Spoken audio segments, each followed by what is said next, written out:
Good morning, RCC. Good morning, good morning. Good morning, friends that are online. We're so glad that you are with us this morning virtually. For everyone who's here this morning, you guys, if you are here this morning in person and you got ready an hour early, got up an hour early, got ready an hour early, I just want to give you a round of slow clap applause. You nailed it. Did such a good job. It was rough for me this morning. Ben and I didn't really think about it until we stayed up too late, and then we were like, no, to wake up an hour early. But we're here. We did it. My name is Brittany Park. I'm one of the pastors here. If I have not had the chance to meet you yet, I would love to. Like Mike said, you can visit the welcome table and let them know that you're new, and we'll get in touch with you this week. If you're online, you can click on the I'm New Here tab, and we would love to get in touch with you that way. All right. So this morning, I get to talk about my two favorite people in the entire world, hands down, no contest. Those people are in no particular order except for Jesus comes first, Jesus and Ben. Ben, if you don't know him, is my husband who does not want me to ask him to wave, but I'm going to ask him to wave his hand, everyone, right there. Everyone give a round of slow clap to Ben for being married to me. It's a tough job, but God called someone to do it, and it was Ben. In June, we will have been married for, it's been, what is it now? Almost 3 years. It's been an eternity.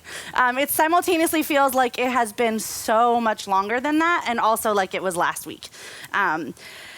We met here at RCC. So for any of you single people who are like, man, maybe I should go to a big church to meet someone. I don't know, God could use a small church too. Ben was this quiet, faithful, handsome guy on the setup and teardown team. Back then, serving, the guys served every single week, and he was every single week getting here early, staying late, no recognition, super quiet. He's a guy who likes to blend in, sit in the back, but he loves me and married a pastor, so now he sits in the front. And he's quiet. He likes to blend in. He doesn't like to stand out, and he and I have that in common. Okay, so you're on to me. I was the not so quiet woman up front, always with a microphone, having something to say. And so if you have ever heard the concept of opposites attract, Ben and I are the personification of that concept, and also the evidence of its truthfulness. Within 13 months of our first date, we were married. Our wedding day was I can honestly say it was the best day ever. I know everyone says it with their wedding day, but the best day ever was our wedding day. To this day, it is still my favorite wedding I've ever been to, and I liked my outfit the best. The reception was exactly what I wanted. I wanted just like a party. It's time to celebrate. We did away with some of the more traditional things, despite what my mother wanted, and we just had a party and we celebrated. But the ceremony was the main event of the day, right? In front of our family and our friends, we exchanged vows and promises to each other. And let's be honest, when we made those promises in that moment on that day, we didn't quite know what we were promising, right? Like you have an idea of what it means, and the heart behind it is, yes, I want to commit to this, but the reality is that the day I became a wife and Ben became a husband, though those things were instantly true of us when Pastor Kenny pronounced us husband and wife, we've spent every day for the last almost 3 years learning how to live out what's already true of us. Are you with me?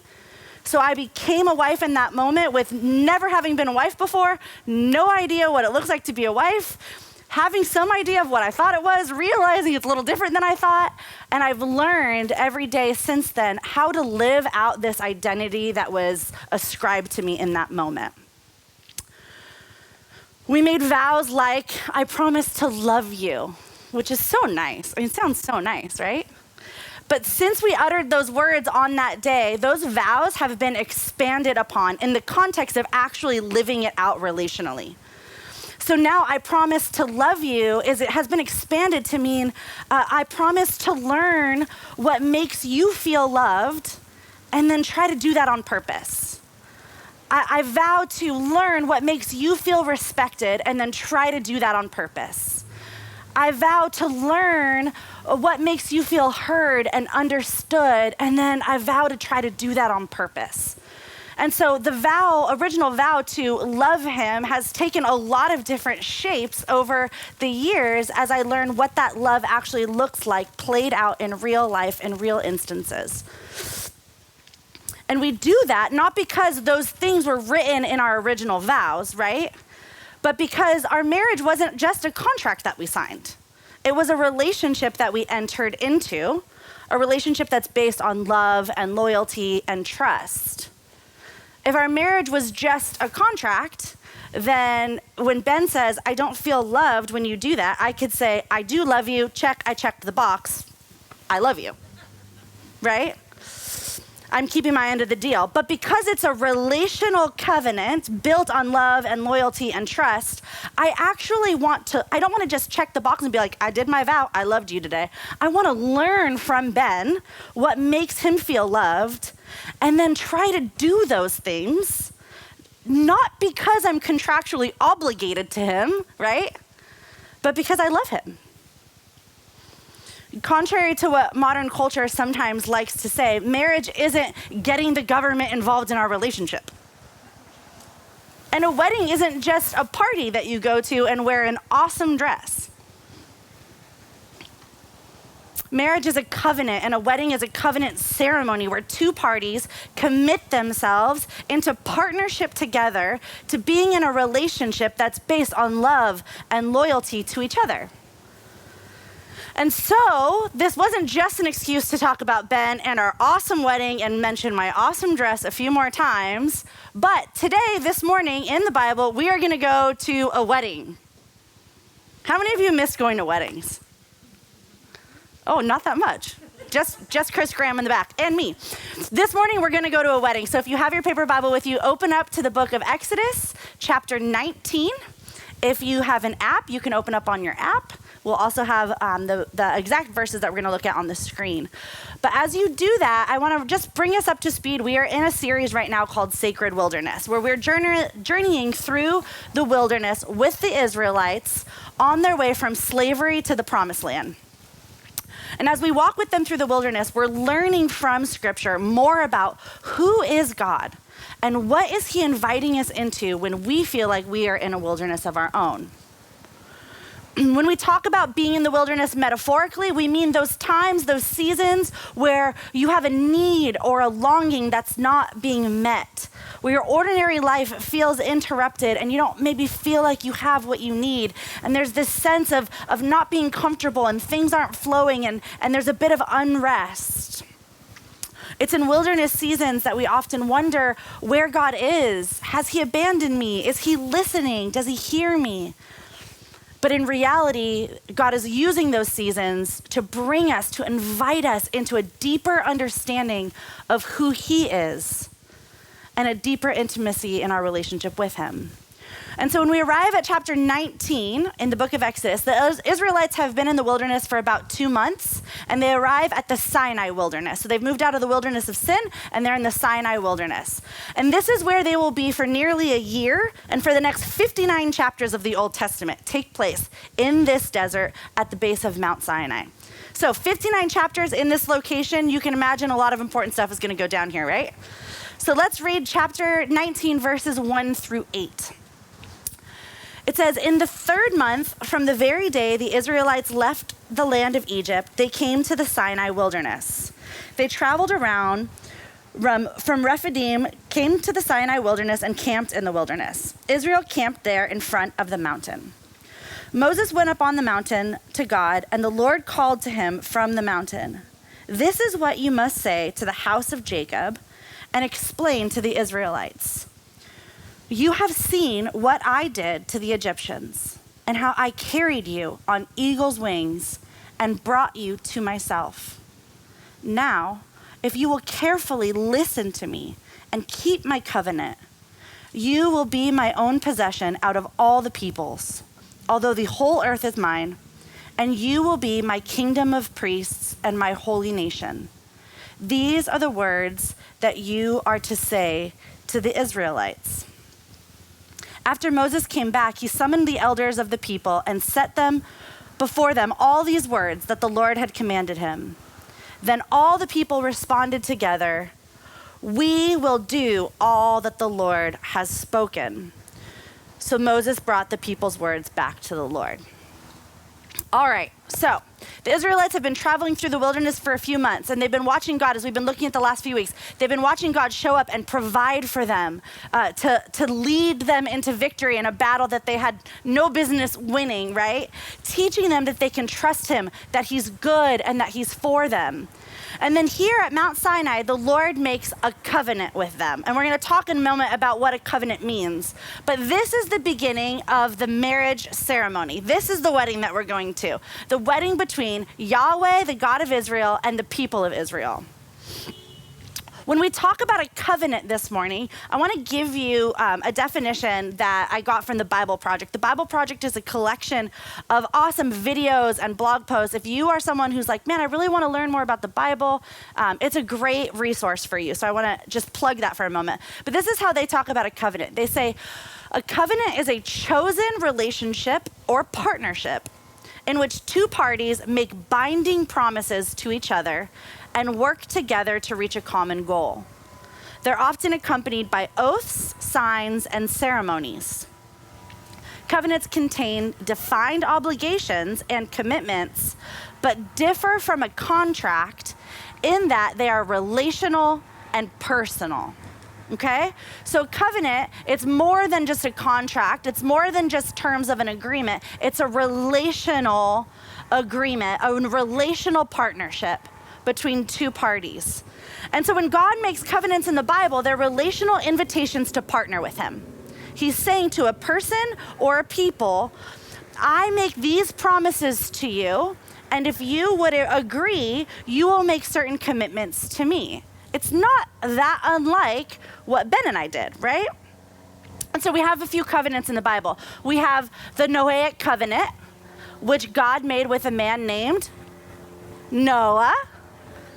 We have the Abrahamic covenant, which God made with a man named Abraham. Later, there'll be the Davidic covenant, which God made with a man named David. But this one is a Mosaic covenant, which God makes with Israel. Tricked you. I'm so excited to trick you guys into that one. So in this covenant, God makes a covenant with the nation of Israel, with the people of Israel. And Moses acts as the mediator, as the go-between between Yahweh and Israel. And so the Lord starts out this covenant ceremony by first, before he asks anything of them, he reminds them of who he is. He reminds them of who he is and what he's done. Before they earned anything, before they agreed to any terms, he reminds them of how he has already treated them, of how his heart is already inclined towards them. And he says, remember that I rescued you. Remember that slavery you were in. Don't forget that I'm the one that rescued you from that. And he says this beautiful picture, I carried you on eagle's wings and brought you not just into freedom, but into myself. I brought you to myself. This is relational language of like, remember that I'm not just a God who took you from one place and led you to another, but I carried you on eagle's wings and I brought you to myself. And he invites them into this covenant relationship with him as a people.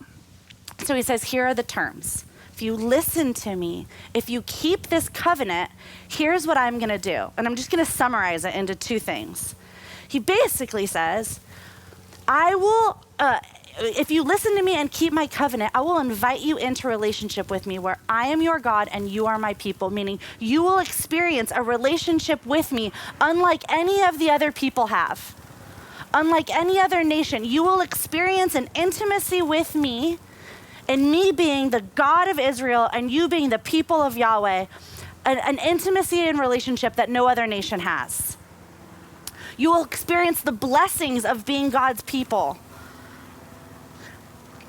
which so far have looked like provision and protection and an invitation to know him more deeply. So he's saying, here's the thing, you listen to me, you keep my covenant, and you will experience a relationship with the God of the universe unlike any of the other nations have. And the second thing he promises them is essentially that he will make them into who he created them to be. He says it will make them into a holy nation and a kingdom of priests, a holy people and a kingdom of priests. We as humans, we were created, if we go back to the garden in Genesis, we were created to be image bearers of God. We are created in the image of God to live out the reality of our nature as image bearers, but also to reflect the nature of God to the rest of the world.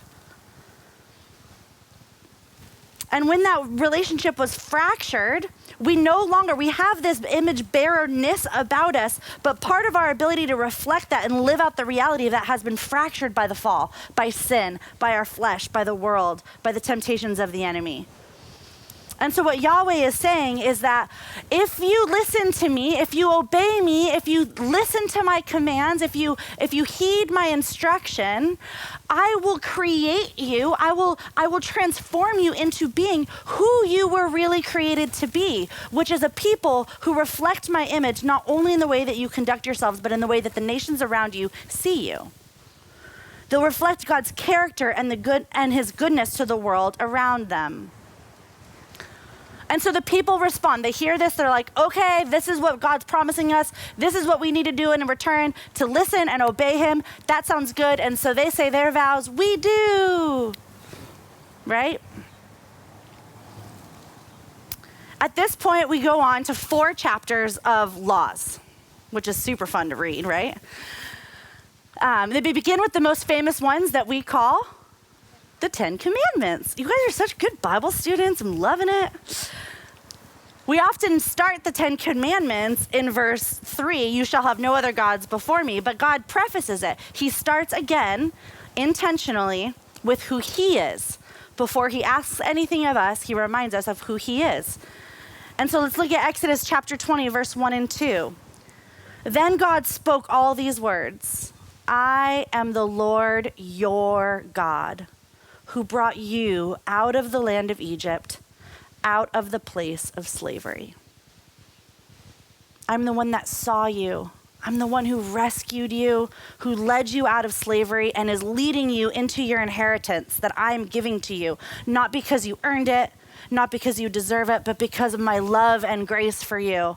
Remember who I am. And after he reminds them of who he is, he begins giving the law, and he starts with the 10 Commandments. We're not going to go through them piece by piece because we're painting a broader stroke picture here. But the first 4 of the 10 Commandments are what some people call vertical commandments, right? They deal with the way that the people will interact with God. You shall have no other God before me. You shall not make an idol and worship it. You should keep the Sabbath. Don't take the Lord's name in vain. These first 4 say, here's how you be in relationship with me. And then the last 6 are horizontal. Here's how you be in relationship with each other. Here's how you should treat each other. The instruction doesn't stop at just those 10. He goes on for the next 4 chapters, expanding upon those commandments in oddly specific ways, if you decide to go and read through this section of scripture this week, in oddly specific ways that don't translate very well into our modern day culture, right? But in chapter 24, when we get to chapter 24, we have the continuation of the wedding ceremony. And I'm just going to summarize it for you for the sake of time. In chapter 4, the people once again agree to these terms after some more laws have been laid out. They say, we do. And so Moses takes the blood from a sacrificed bull and he splatters it on the altar, and then he splatters it all over the people, which is how Ben and I modeled our wedding ceremony after this moment. And the covenant is sealed. This is, it doesn't translate into our culture, but this is how you sealed a covenant. And God's speaking their language. This isn't something that they made up in this moment. This is how covenants would be sealed. And so God seals the covenant by having Moses splatter the blood on the altar and then on the people, and the covenant is sealed. I now pronounce you Yahweh and Yahweh's people. So the laws continue on over the next 3 books of the Old Testament. And by the end of it, there'll be about 600 laws. Now, at this point, are you guys still with me? We're talking about the law today. I'm doing my best. Are you still with me? All right. At this point, you might be thinking, I thought you said we were going to a wedding. This does not sound like a wedding. This isn't fun. Could you imagine if I told you that at our wedding, I said my vows to Ben. I promised to love you and honor you, and I said I do. And then Ben was like, well, now that you do, and unravels his scroll and is like, here are my 600 laws that you must keep. That's actually probably more true of Ben's experience. Oh, it's funny because it's very true. But, right, so this isn't what we think. We're thinking this is a marriage ceremony, right? And the people are like, we do. And then God's like, great, I wasn't done. Here are some more laws, right? But I want to point out that the law is introduced within the context of a marriage ceremony between Yahweh and Israel for a reason. The law is introduced, when the law is introduced, it's introduced in the context of a wedding ceremony. The law isn't a list of demands. It isn't a checklist for what the people need to do in order for Yahweh to love them. The purpose of the law is to illustrate the terms of the covenant relationship, is to show how this covenant relationship is going to play out. The terms of which were, if you listen to me and obey me, I'll make you who you were created to be, and I'll invite you into intimate relationship with me. The law illustrates how this is going to be played out. So for example, the terms of our marriage, mine and Ben's marriage vows, were things like, I promise to love you and honor you, right? But then since then, we have offered each other some instruction about how those vows can be played out, right? So for example, I promised to love Ben. I really do so much. I promised to love Ben. But part of how he has instructed me to love him well is that when he gets home from work, sometimes it's helpful for him. He works in construction, it's physical labor. Sometimes it's helpful for him to go outside for a little bit and swing the golf club, kind of just unwind. And so I, being the loving, understanding wife that I am, love him very well on the days where I let him do that without giving him a hard time. I don't always love him well, right? But that is a helpful way. I have instructed Ben that as he seeks to love me, one of the ways he can do that is by doing the dishes before I have to start all over and cook again, right? And so Ben chooses to love me well by doing the dishes. Not because they were written in our vows, but because those things illustrate the vows we already made. Does that make sense? Are you tracking with me? The law gets a bad rap because we think of God's laws the way we think of laws today in our Western society. Laws here are meant to be black and white. You follow them or you get punished, right? And so when we think about God giving all these laws, it doesn't feel like a marriage ceremony. It feels like a dictator saying, here's all the things that you need to do to obey me. But a better translation for the word law in the Old Testament is instruction. The Torah is the book of the law. The first 5 books of the Old Testament is the book of the law. But the word Torah literally translates into instruction. God is offering them instruction to know how to best keep their vows to him. Imagine if Ben was like, hey, I promise to love you. I'd really love to know how you feel loved. Help me love you well. And I said, yes.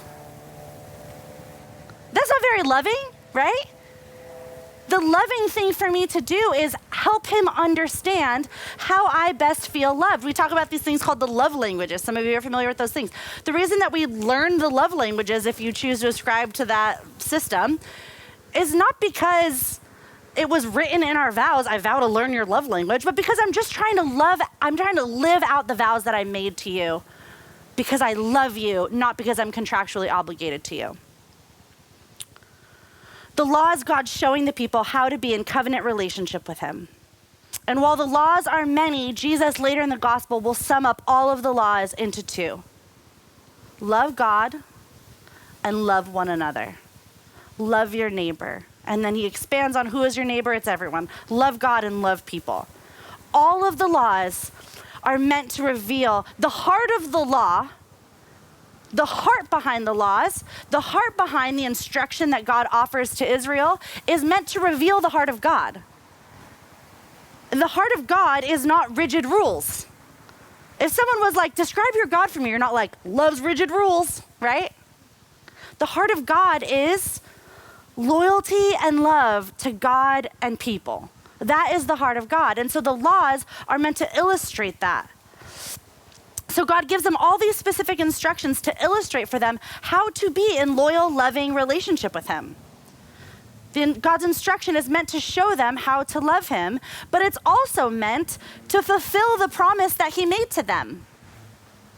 And so as they listen to him and obey him, they are actually receiving the promise of God to be made into who they were created to be and live out their purpose of being a holy nation and a kingdom of priests, displaying the goodness and grace of God for the world to see. Do you understand that? Do you see that connection?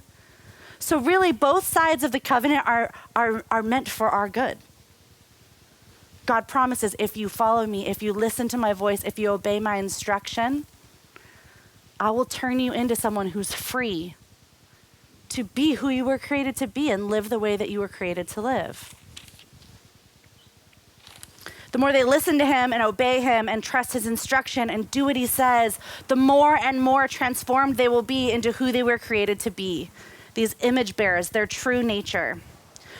And the more they listen and trust and obey, the more they reflect the heart of God in how they live and treat each other and handle their money and possessions and settle their disputes and on and on.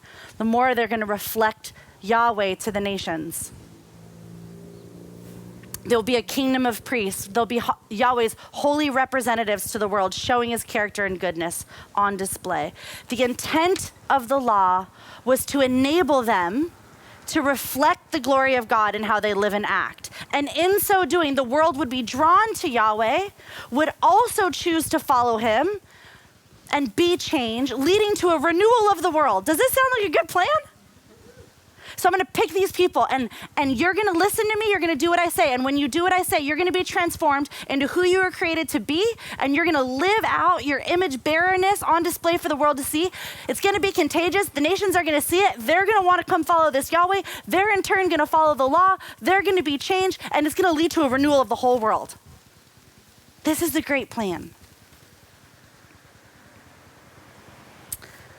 As we've been walking through this season of Lent, we've been journeying with the Israelites in the wilderness. We've been asking God to show us who he is, what the Israelites' time in the wilderness teaches us about his character.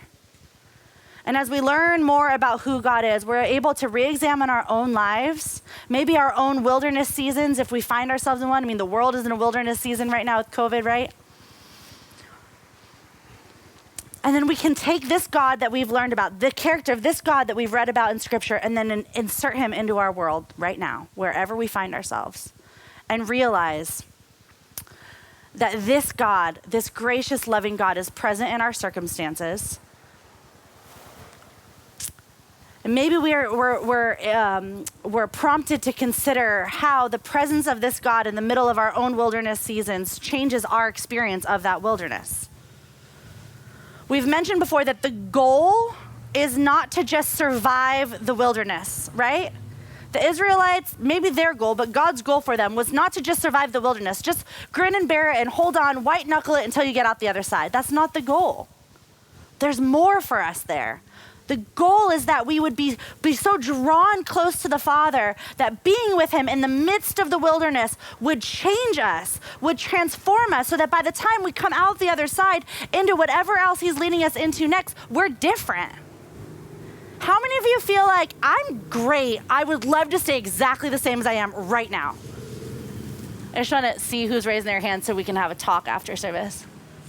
Online people, if you raise your hand, I can't see you, but Jesus can. Most of us recognize that we're not done. We need to be changed, and we're invited into that.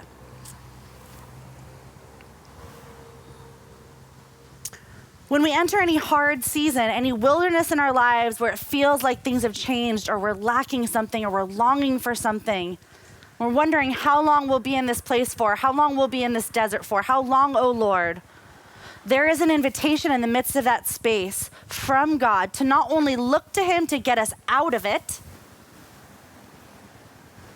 but to look to him to be with us in it and do in us whatever it is that he wants to do in these barren spaces of wilderness that are actually fertile ground for transformation.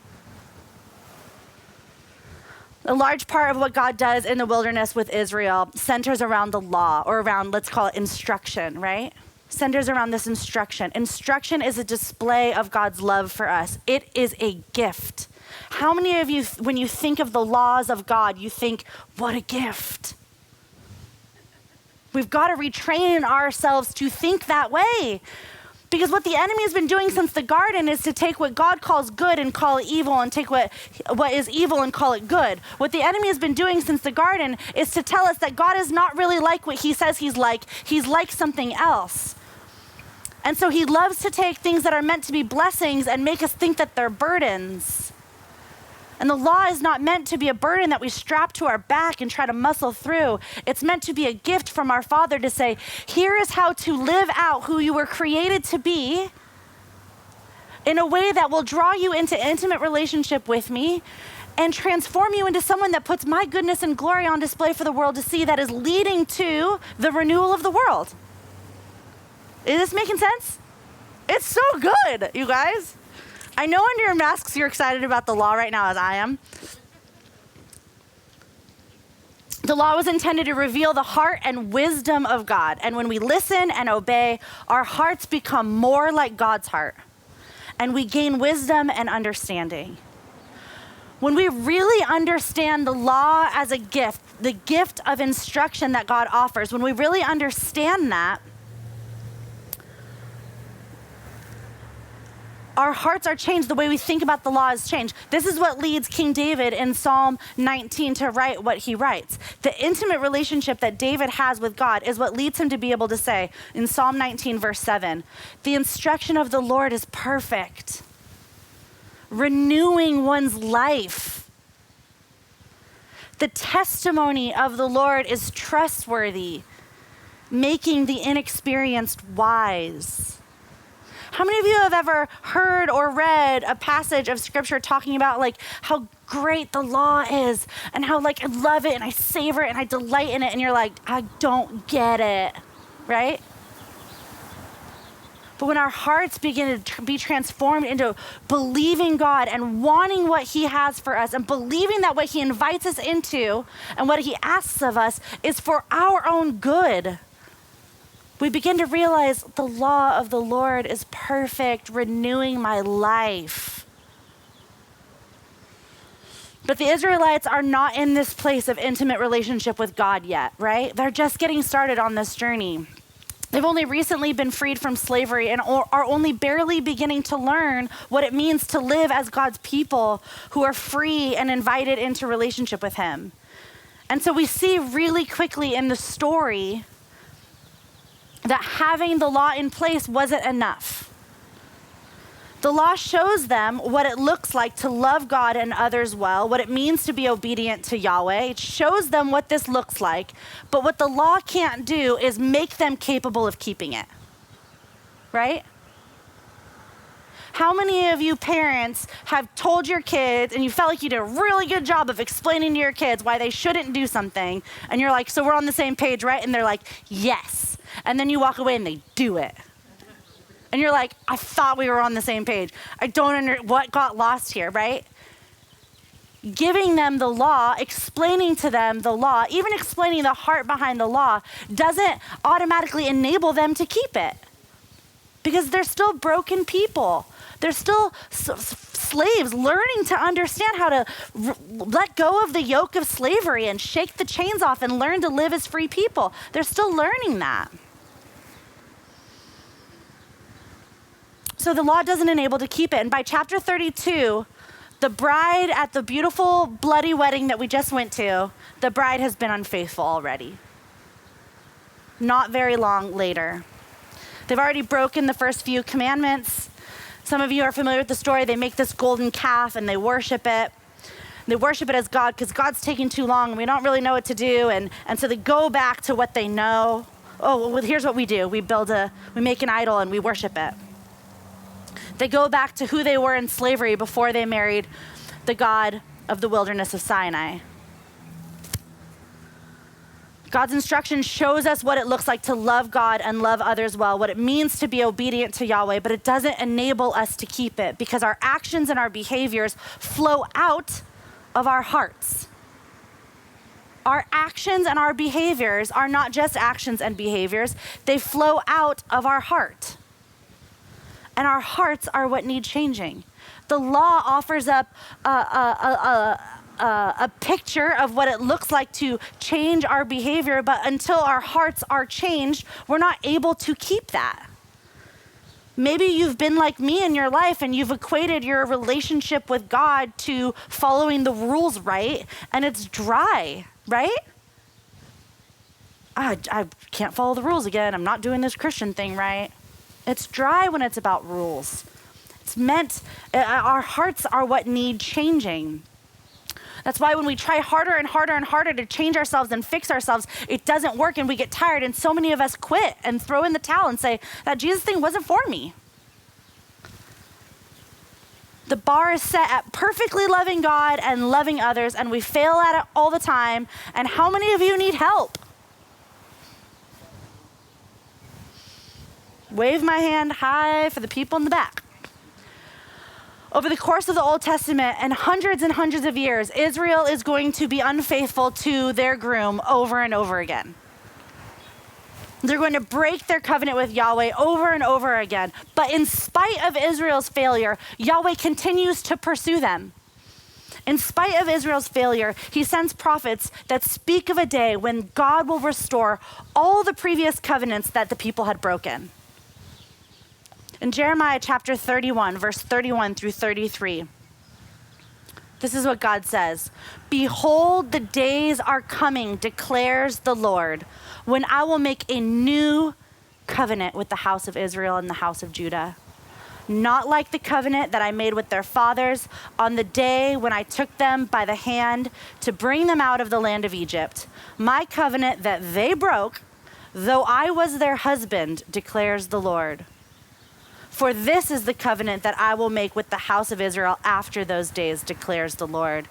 I will put my law within them, and I will write it on their hearts, and I will be their God, and they shall be my people. We need a heart change. We needed more than the law, something that could enact change and transformation within our hearts. This new covenant that Jeremiah speaks of is made still between God and man, but in the person of Jesus, who is both God and man. So Jesus says, I take you, Jesus. I take you, Jesus. Jesus is God. Jesus is man. They make a covenant. And Jesus keeps it. He keeps it. He does what we can't do. And he keeps the covenant. So he upholds the promises side of it, and he upholds the commitment and obedience side of it, and the covenant is perfectly kept. Jesus does for us what we could not do for ourselves. And we find ourselves invited into that covenant today, into a relationship with God through the person and work of Jesus. Jesus says in the Gospels that he didn't come to abolish the law, but to fulfill it. To fulfill it perfectly in a way that we never could. And then he invites us to find ourselves in him, covered in his righteousness, covered in his blood, sealed with the promise of the Holy Spirit. To lay our striving and our struggling down and learn to walk with him in freedom, listening to and obeying his instruction, not out of contractual obligation, but out of love and loyalty to the one who saved us. So when we talk about the law, our tendency is to think of it the way we think of the law today. And we get bored, especially your practice for this week, friends, is not to read through the rest of the 600 laws of the Torah. That's not the practice for this week, don't worry. Because it's boring, first of all. Sorry, Lord. It's very boring. But also, it's meant for this people in this time. Here's how you live out the terms of our covenant relationship. Here's how you love me well in your time. So when you're reading through and you're like, I gotta do what with my ox when it falls in a ditch? I don't imagine it's gonna lead you to that much spiritual transformation without a little bit more education, right? So what we want to do is pull back. There's a reason we didn't dig through 600 laws this morning. What we want to do is pull back and say, what is this telling me about who God is? And what it tells us about who God is that the instruction of the Lord is meant to give us life and freedom. And it is the scheme of the enemy to tell us that whatever it is that God's asking us to do, or asking us to lay down, or asking us to resist, or asking us to flee from, is God being a killjoy. It's not true. It is alive from the pit of hell, and we rebuke it in the name of Jesus, and we declare that the law of the Lord is good, and it's perfect, and it renews one's life. And when we begin to see God for who he really is, that he is good, and that he is kind, and that he is a loving father who sees each of us, not for all of the baggage that we bring with us, but for who he created us to be, we're invited into a relationship that leads to us being changed and transformed into people who are able to live out our true nature of being image bearers in such a way that doesn't end with us of like, oh good, now my life is on track because I've got Jesus, but in a way that leads to the renewal of the world. Are you with me? How many of you can you get pumped about the law right now? It's so good. And so this new covenant is given through the person and work of Jesus. And when the new covenant is given, we're also given the Spirit who is at work in us, working in us to lead us to transformation, to change us, to do the very thing that the law couldn't do, the Spirit is doing, changing our hearts. And as we move into a time of worship right now, I'll invite Tavia back up. As we move into a time of worship right now, we're going to worship. Everything we're doing this morning is worship. But as we move into a time of worshiping through music and song, we want to leave some space for the Spirit to move. And here's what I mean by that. I think what happens often is we move just so quickly from one thing to the next thing, right? How many of you guys have read a book or listened to a podcast or learned something and you're like, that was so good. And then you move on to the next thing and everything that you just learned, you forgot. Because we just are information overload, overstimulation. So what we want to do at church, as the church gathers in this gathering space, is to believe that the Holy Spirit of God is at work in our midst, is present and is working in our lives. And that not one of us in a seat here, watching from home, listening to this later on the podcast, is listening in isolation, but that the Spirit of God is with us and is working. And so we want to take a moment before we start singing, before we start feeling like, okay, service is wrapping up, what do I want to do for lunch? To just be present and ask the Spirit to work in us. And so as we sit in the presence of God right now, I want to give you a couple questions to maybe ask as you sit here and just receive whatever he's doing in your life, whether you feel it, whether you hear something, whether you sense something, whatever you feel or don't feel right now, God is just as active and present in your life. But we want to leave some space. We want to give you a couple questions to sit in as we do that. And so as we lead into a time of worship, I want to just ask you to be present wherever you are. If you're home and you're watching and your kids are there, God knows that your kids are there being crazy and he's with you and can still minister to your soul in this moment. For those of us who have the fortunate experience of being here in person, cars are driving by, the distractions are many, but let's just quiet our own spirit in the presence of the Spirit right now. If you want to close your eyes, if you want to bow your head, if you have good knees and you want to kneel on the floor, if you want to get up and stand, whatever you want to do, we're just going to be in the presence of the Spirit right now and ask him to search us. I want to invite you to bring 2 questions before God right now. The first is, how do you want me to apply what I've learned today to my life right now? And the second is just to ask him to help you in your weakness. And I believe that the Lord has something for each of us this morning, and that he is present to help us as we say yes to him and attempt to walk out obedience. And so we're going to just sit in the presence of the Spirit right now for a moment, and we'll lead into a time of worship.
As I sat there, I just sensed that the Lord just wants to say something to someone or a couple people this morning.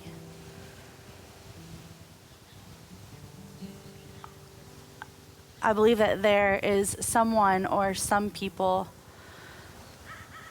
here today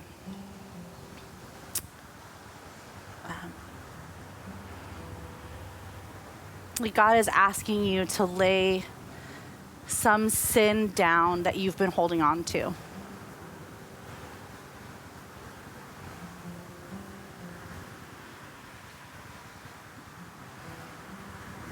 And you just don't want to. And I think he wants you to know this morning that you can trust him. That you can trust him with laying it down, saying yes to him. Something that feels really hard to let go of. And his response to your struggle is not, I can't believe you're still struggling with this.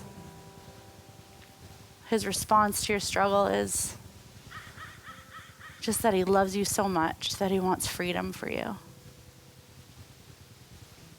And so if that is you this morning, I just want to invite you to just consider surrender. Knowing that surrender doesn't mean that you're going to never be unfaithful again, but that unfaithfulness has been paid for on the cross. And every day, every moment is a new opportunity for forgiveness and redemption and renewal. So God, I just pray over any of us who are struggling with laying down something that you have been asking us to lay down. Would you give us courage to obey your voice? And would you meet those people by the power of your Spirit right now and show them how much you love them? That you would reveal this morning because you see them and you love them and you're inviting them deeper into a deeper relationship with you. Let it be so, Lord.